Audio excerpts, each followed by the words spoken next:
Welcome to knowledge update channel. 2022-23 के budget में एक टीडीएस का नया प्रोविजन इंट्रोड्यूस किया है।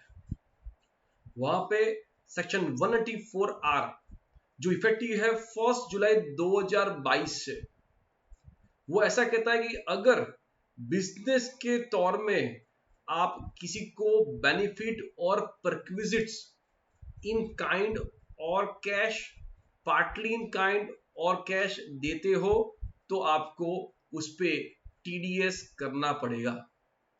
तो अगर आप किसी को laptop, mobile phone, gold coins Diwali gift में या कोई तरह से जहां पे टारगेट किसी ने अचीव किया है वहां पे दे रहे हो, या आप फ्री सैंपल दे रहे हो, तो ये सब चीज जहां जहां पे बिजनेस में आप इस तरीके के बेनिफिट और परक्विजिट देते हो, even though they are in kind, means कोई चीज है, पैसा नहीं है, कोई चीज है, तो भी उसमें आपको टीडीएस करना पड़ेगा।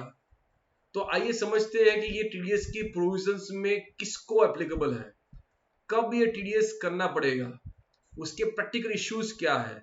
और सबसे बड़ा, सबसे इंपॉर्टेंट चीज है कि सीबीडीटी ने रिसेंटली 16 जून 2022 को एक सर्कुलर इशू किया है, वहां पे इसके रिलेटेड गाइडलाइंस दी है। तो वो सब गाइडलाइंस का भी हम बात करेंगे, and at the end different scenario में ये टीडीएस कैसे लगेगा, कितना लगेगा, उसका हम बात करेंगे। पहला पॉइंट है किसको एप्लीकेबल है।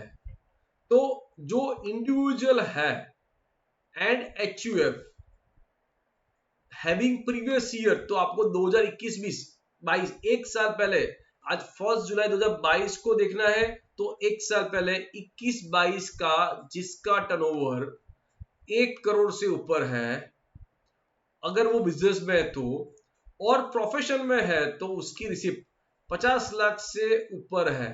तो जनरली जिस तरीके से टीडीएस का दूसरे प्रोविजंस एप्लीकेबल है, उस तरीके से ये टीडीएस की प्रोविजन एप्लीकेबल है अगर आप ऑडिट में 1 करोड़ से ऊपर टर्नओवर है बिजनेस में, या 50 लाख से ज्यादा आपकी प्रोफेशनल रिसिप्ट है, उस केस में आपको टीडीएस की ये प्रोविजन एप्लीकेबल है।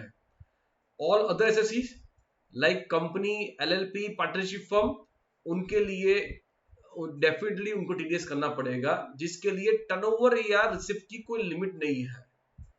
कब से एप्लीकेबल है?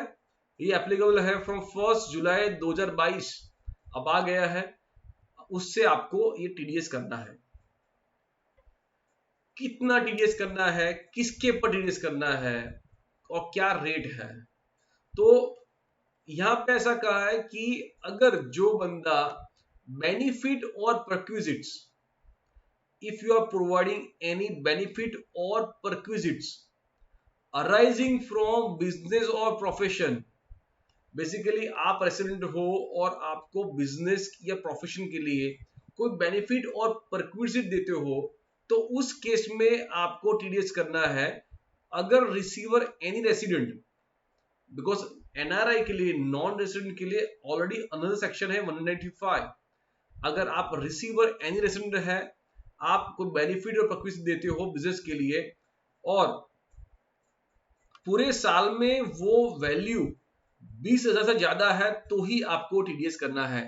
तो स्मॉल वैल्यू 20,000 रुपए तक अगर किसी को आप बेनिफिट परक्विजिट देते हो तो आपको टीडीएस की कोई जोगवाई नहीं है। बट अगर पूरे साल में कोई एक बंदे को आप 20,000 से ज्यादा का बेनिफिट और परक्विजिट देते हो जिसका वैल्यू है, तो आपको टीडीएस करना पड़ेगा 10%। ये हो गया बेसिक रिक्वायरमेंट सेक्शन का। अब हम बात करते हैं सीबीडी सर्कुलर जो रिसेंटली इश्यू हुआ है, वहां पे काफी इंपॉर्टेंट क्वेश्चंस को रिजोल्व किया है। सबसे इंपॉर्टेंट बात है कि ये प्रोविजंस क्यों आया है।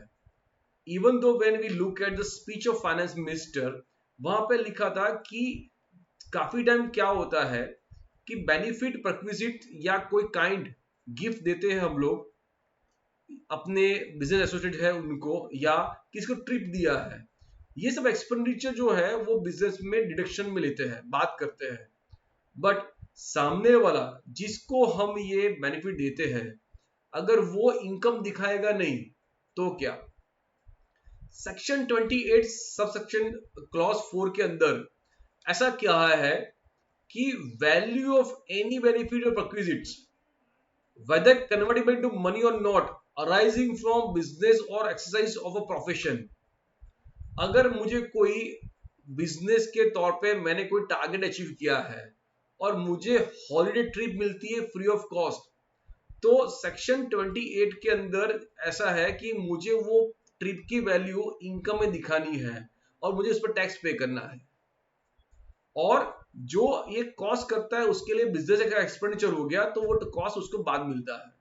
बट काफी टाइम गवर्नमेंट ने ऐसा नोटिस किया है कि जिसको ये दिया है वो अपने इनकम में वो दिखाता नहीं है, तो गवर्नमेंट को उस पर टैक्स मिलता नहीं है। हाउएवर ये जो इनकम है वो खर्चा है उसके लिए और खर्चा उसको डिडक्शन मिलता है, तो गवर्नमेंट को टैक्स कम मिलता है। इसलिए जस्ट टू कैप्चर ये सब ट्रांजेक्शन जहां पे इस तरीके का इनकम दिखाता नहीं है तो टीडीएस की प्रोविजन एंटर किया है। अब क्वेश्चन ये है कि अगर मुझे जब टीडीएस करना है तो वो देखना है कि सेक्शन 28 के अंदर ये बंदे के लिए ये इनकम होगी कि नहीं होगी। अगर उसकी इनकम है तो ही मैं टीडीएस करूं, तो सीबीडी सर्कुलर बोला नहीं, अगर आप बेनिफिट और प्रक्विजिट दे रहे हो आपको ये नहीं देखना है कि रिसिपिएंट के केस में वो इनकम है कि नहीं है, क्या रिसिपिएंट के केस में वो सेक्शन 28(4) के अंदर ऐड होगा कि नहीं होगा, वो आपको नहीं देखना है। आपको इतना ही करना है कि आप बेनिफिट प्रक्विजिट दे रहे हो, यस, तो आपको टीडीएस करना है।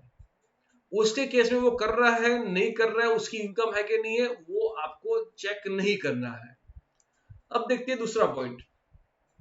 क्वेश्चन ये है कि is it necessary to check whether benefit और perquisites is in the form of business और कैपिटल असेट्स। मैं जिसको जो पे कर रहा हूं, जो उनको दे रहा हूं, वो आइटम उसके लिए बिजनेस असेट है या कैपिटल असेट है, मुझे चेक करना पड़ेगा।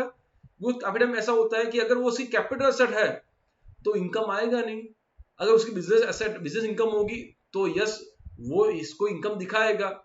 बट यहाँ पे जैसे असेट होती है, कार दिया, लैंड किसी को दिया, मोबाइल फोन दिया, लैपटॉप दिया, अगर वो एसेट उसके लिए कैपिटल एसेट भी हो सकती है यार, वो एसेट उसके लिए बिजनेस एसेट भी हो सकती है। तो क्या मुझे वो देखना है कि वो एसेट बिजनेस एसेट है तो ही टीडीएस करना है और वो कैपिटल एसेट है तो टीडीएस नहीं करना है?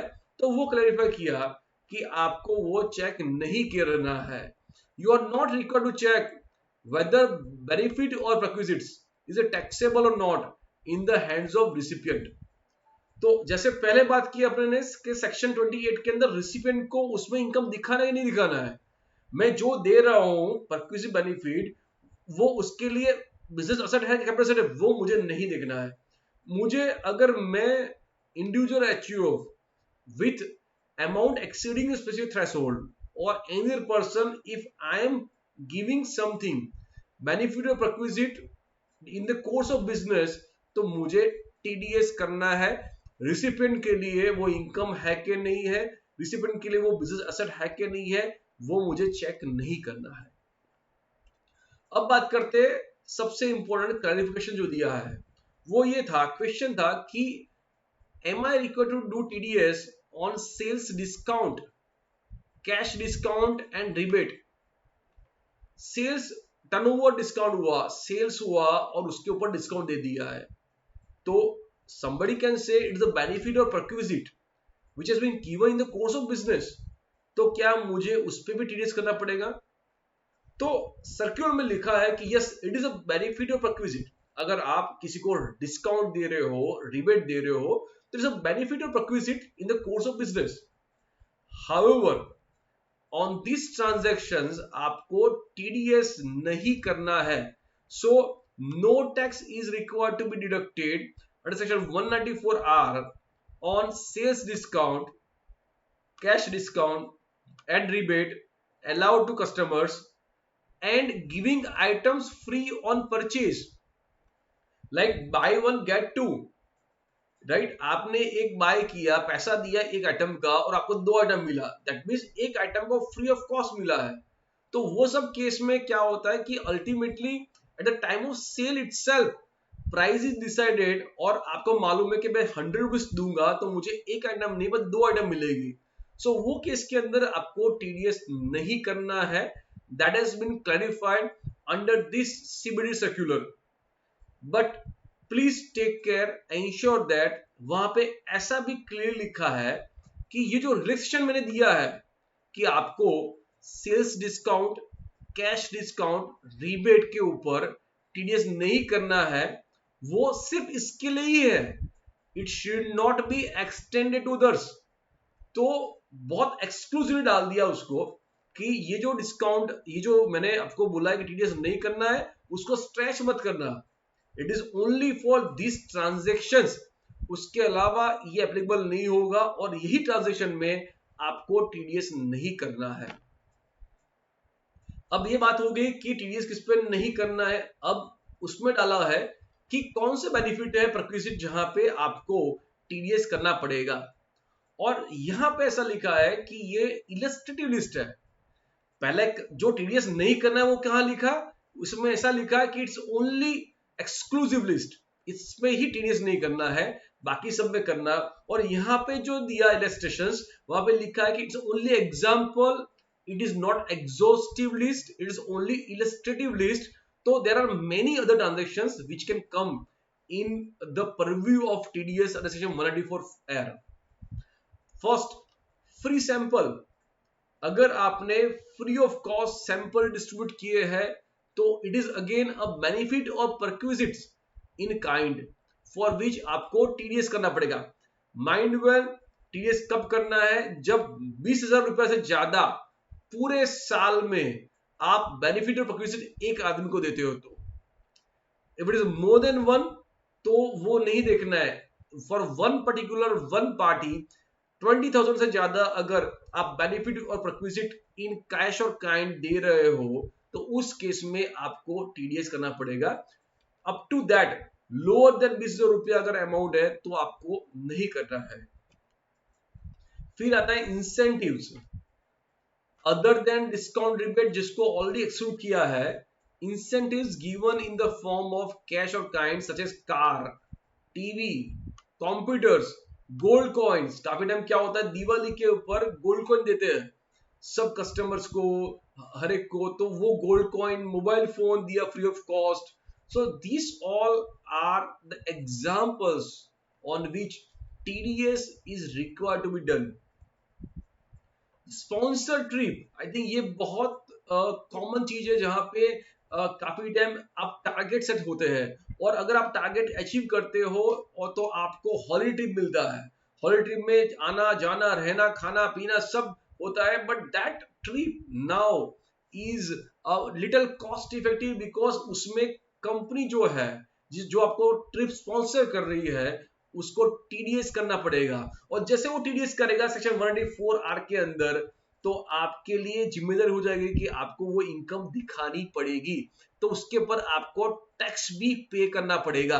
अभी तक ऐसा था कि income may not be have declared और वहां पे खर्चे क्लेम कर दिए, तो यहाँ पे क्या होगा, टीडीएस करने से वो पूरा ऑटोमेटिकली उसको क्रॉस चेक कर पाएंगे कि आपने इनकम दिखाया है कि नहीं दिखाया है। Provides a free ticket for event, event organise किया, आने जाने का फ्री टिकट दिया है, तो उसमें भी आपको ये टीडीएस का आएगा। Giving medicine samples free to medical practitioners, ये भी बहुत जगह पे हो रहा है जहां पे मेडिकल प्रैक्टिशनर्स को फ्री सैंपल्स दे रहे हैं। अब उसकी वैल्यू 20,000 से ज्यादा हो रही है तो टीडीएस होगा, और मेडिकल प्रैक्टिशनर्स को भी इनकम दिखाने का चीज आएगा। अब देखते हैं कि अगर बिजनेस बेनिफिट और perquisites are given to owner, director, employ और रिलेटिव, देन टीडीएस किसके नाम पे करना है। फॉर एग्जांपल, किसी ने टारगेट अचीव किया, राइट, एजेंट था, एजेंट ने टारगेट अचीव किया और एजेंट को दिया family holiday trip to Europe free of cost. अब फैमिली में आया वो खुद उसकी वाइफ और चिल्ड्रन, चारों जन को उसने पूरा ट्रिप फ्री में दिया। तो क्वेश्चन ये है कि उस केस में बेसिकली टीडीएस मुझे किसके नाम पे करना है, बिकॉज उसमें 4 जन को दिया, main person, self, wife, kids. तो टीडीएस जब मैं करूंगा तब उसको मुझे किसके नाम पे करना है, तो answer is that it is in the name of recipient entity. तो मेन पर्सन जो है, द पर्सन जो ये टारगेट अचीव करके उसको बेनिफिट मिलता है, उसको उसके नाम पे मुझे करना है, चारों जन के सेपरेटली करना है, because for us 4 together is one. The person who achieves the target in the course of business, that is the person who is a recipient, और उसके नाम पे टीडीएस करना है। क्वेश्चन आता है कि वैल्यूएशन मैं जो दे रहा हूं वो क्या है, एक काइंड में है, लैपटॉप दिया काइंड में है, हॉली ट्रिप दिया वो भी काइंड है, तो या मैंने खुद ने जो मैन्युफैक्चर किया है वो सैंपल्स दिए तो वो भी काइंड है। तो हाउ टू डू वैल्यूएशंस, मुझे टीडीएस किस पे करना है, कैश होता है तो इज इजियर, वो पैसा जो दे रहा हूं उसके टीडीएस करना है, बट जहां पे मैं कैश नहीं दे रहा हूं, कोई चीज दे रहा हूं, कोई वस्तु दे रहा हूं, तो उसके अंदर वैल्यूएशन करना पड़ेगा। तो वैल्यूएशन क्या होगी, it's a fair market value.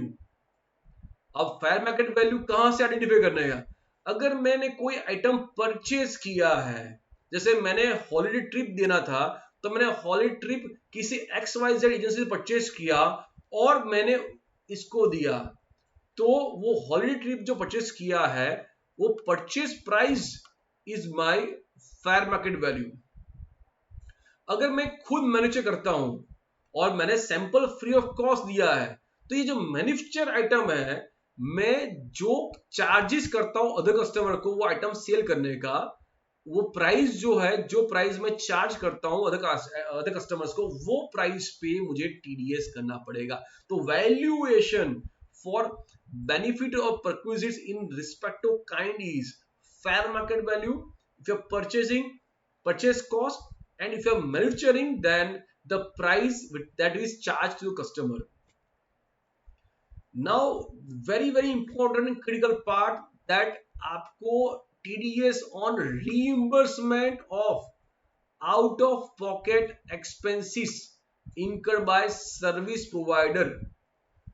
आज सर्विस प्रोवाइडर को एक आउट ऑफ पॉकेट एक्सपेंडिचर दिया है। फॉर एग्जांपल मैं जा रहा हूं ऑडिट करने के लिए, और ऑडिट करने के लिए मैंने खर्चा किया, जैसे होटल में नाश्ता किया, रेस्टोरेंट में होटल में रहे, नाश्ता किया, रेस्टोरेंट में आने जाने का खर्चा हो गया, तो वो पूरा मैंने आउट ऑफ पॉकेट एक्सपेंडिचर्स करके कस्टमर से, क्लाइंट से मैंने वो रिम्बर्स किया।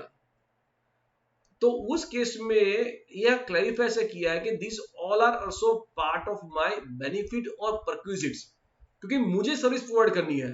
अगर मुझे सर्विस प्रोवाइड करनी है तो वो मेरी जिम्मेदारी है कि उसके लिए जितने भी खर्चे हुए मुझे खुद को खर्चे करना है। अब जब मैं वो खर्चा जो मुझे करना है वो भी मैं वो क्लाइंट से ले रहा हूं, that means this out of pocket expenditure जो मैं ले रहा हूं उसका रिइंबर्समेंट जो है वो भी टीडीएस अंडर सेक्शन 184R में आ जाएगा।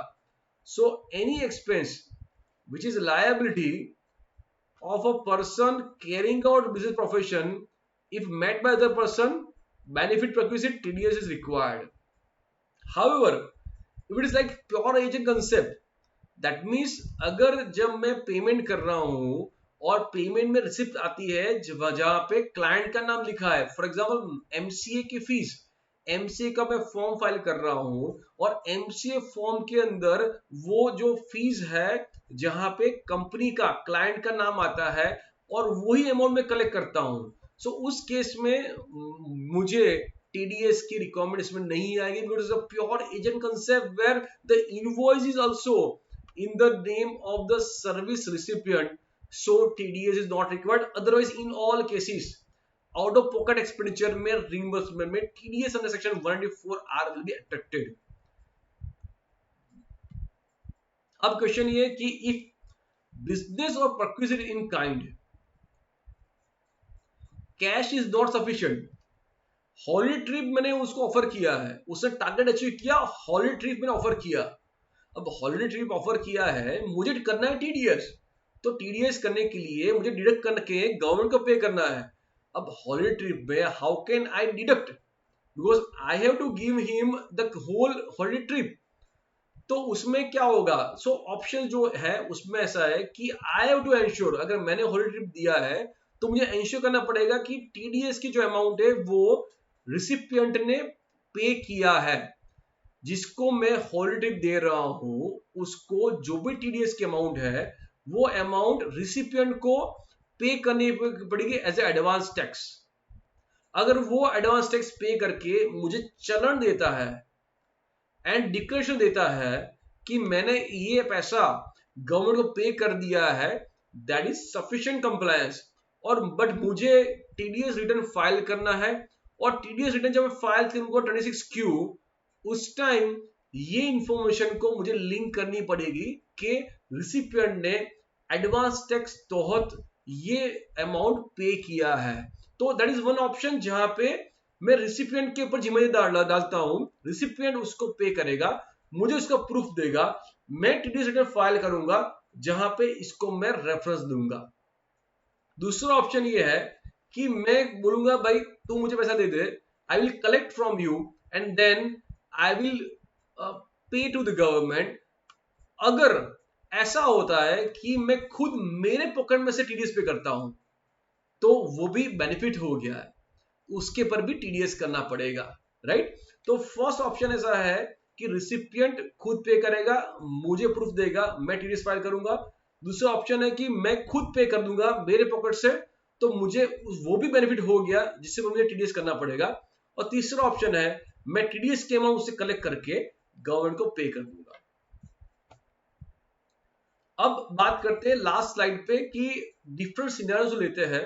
यहां पे एक चीज है कि एज्यूम करते हैं कि इंडिविजुअल एचयूएफ जो ये बेनिफिट प्रोक्विजिट दे रहा है वो इसमें कवर्ड है, मानी उसका टर्नओवर 1 करोड़ से ज्यादा है, प्रोफेशनल केस में रिसीव 50 लाख से ज्यादा है, या it is any other person, तो somebody the person who is giving benefit of requisite they are covered under this particular requirement of TDS।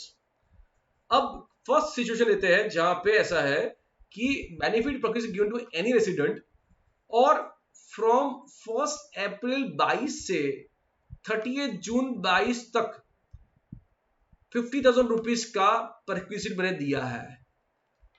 TDS section 194R is applicable from 1st जुलाई 2022 और 1/4/22 से लेके 30 जून 22 तक ये अमाउंट बेनिफिट प्रोक्विजिट दी है।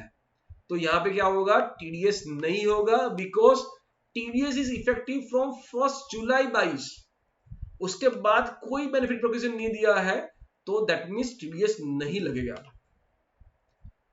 Second situation जहां पे ऐसा है कि 15,000 rupees is before 30 June 2022, from 1st July 2022 it is 15,000 rupees again। So now what is happening that 30,000 rupees has been given as a benefit or perquisites, right? So it is exceeding 20,000 rupees। So 20,000 से ज्यादा हो गया है एक party का, तो मुझे TDS करना पड़ेगा। अब मुझे टीडीएस किस पे करना है, जो 1 जुलाई के बाद किया उसके ऊपर ही करना है। तो 15,000 रुपया जो है मैंने 1 जुलाई के बाद दिया है, तो उसके ऊपर टीडीएस होगा 10% पे 1,500 रुपया। नेक्स्ट सिचुएशन, 30 जून 2022 तक एक भी रुपया का बेनिफिट प्रोक्विजिट नहीं दिया है, और 1 जुलाई 22 को के बाद 30,000 रुपीज का एक परक्विजिट बेनिफिट दिया है। तो सिंपली है वो 20,000 से ज्यादा हो रहा है, तो 30,000 रुपीज के पूरे के ऊपर 10% टीडीएस होगा। सो 3,000 rupees is a TDS amount. अब ऐसा है कि मैं गवर्नमेंट हॉस्पिटल को मैं ये बेनिफिट प्रोक्विजिट दे रहा हूं, so it is not a carrying on business. In that case, it says that TDS is not applicable as per question 4 of circular number 12 issued on 16 June 2022। और अगर वो मैं दे रहा हूं एम्प्लॉय को, मैं बेनिफिट प्रकृति से दे रहा हूँ एम्प्लॉय को, दिवाली का बोनस, दिवाली का गिफ्ट मैं उसको दे रहा हूं, तो उस केस में क्या मुझे टीडीएस सेक्शन 194 लगेगा? द आंसर इज नहीं। क्यों? मुझे एम्प्लॉय को मैं जो भी पेमेंट कर रहा हूं, जो भी बेनिफिट दे रहा हूं, वो anyway it is a part of my salary. तो सेक्शन 192, सेक्शन 192 में मुझे देखना है, और सेक्शन 192 के अंदर वो परक्विजिट्स हो गई, it will be added as perquisite, और मुझे उसके पे टीडीएस करना पड़ेगा सेक्शन 182 के अंदर, नहीं सेक्शन 184 आर के अंदर। तो ये पूरा अपना जो डिस्कशन हुआ उसमें सबसे इंपॉर्टेंट चीज ये है कि कोई भी benefit, perquisites, free samples, holiday trips, anything in any name, अगर during the course of business आप किसी को दे रहे हो जिसका वैल्यू 20,000 से ज्यादा है, तो फ्रॉम 1 जुलाई 2022 ऑनवर्ड्स आपको एंश्योर करना है कि उस पर 10% टीडीएस करना है। और दूसरा, जो रिसिपेंट है उसको भी चौकन्ना रहना पड़ेगा, बिकॉज उसको भी उसके इनकम में एंश्योर करना पड़ेगा कि वो दिखाया है और उस पर टैक्स पे किया है। If you have any questions, suggestions, comment, please feel free to reply to this particular YouTube channel, and then I'll be happy to reply to this. Thank you very much.